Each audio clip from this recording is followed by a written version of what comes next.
My name is Chris Goennawein. I'm from Heidelberg in Germany, and I'm currently living in Berlin.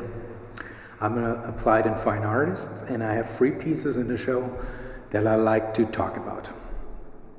The 3 pieces are from different times in my life, so you can say they are from 3 different persons and personalities, and since it's a group show, I thought that's the right time to place them all in there. The first one is called Renaissance, and it's a small black and white acrylic painting on a wood panel.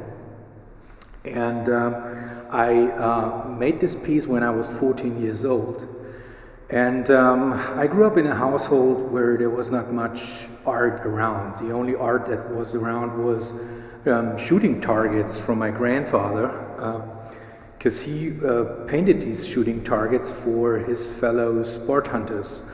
And so the targets were shown deers, boars, wildlife, stuff that you're gonna hunt. And I can remember when I was quite little, I got a hold of a catalog from Robert Rauschenberg, and within this catalog there were the monochrome paintings that he did in the early 50s.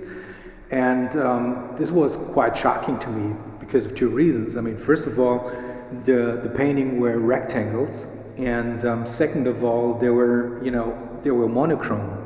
There was simply nothing on them that you want to shoot. And so I liked the concept and the idea of it, and so I started to paint monochrome pieces by myself. And Renaissance is one of the pieces that it's left from these times.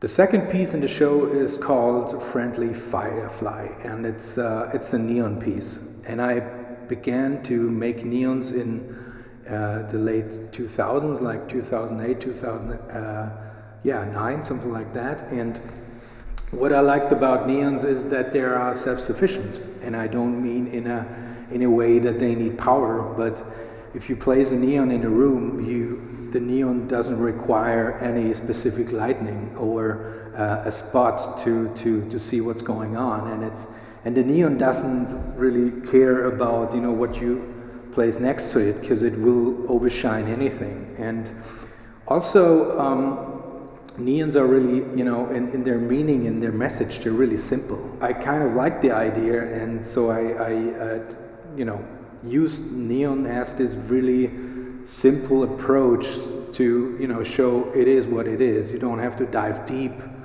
and the message is right there on the surface. And so the one which is in the show right now is just an addition of forms, and this simplicity and this kind of this moment that this is the message I really do like.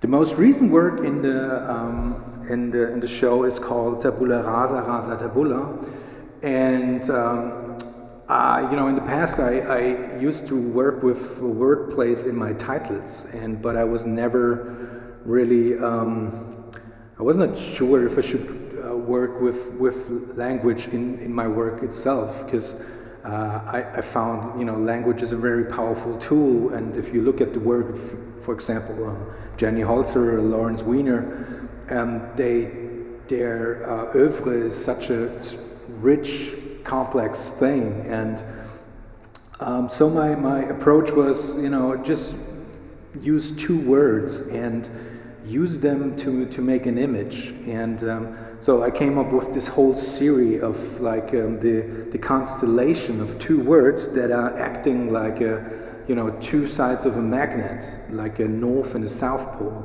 That's one of the reasons why the layout is one word on top and the other one on the bottom.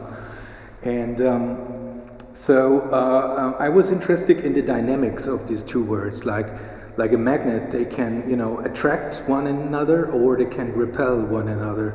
And also the space in between these 2 words becomes kind of a meaning, but it doesn't mean necessarily that it becomes meaningful.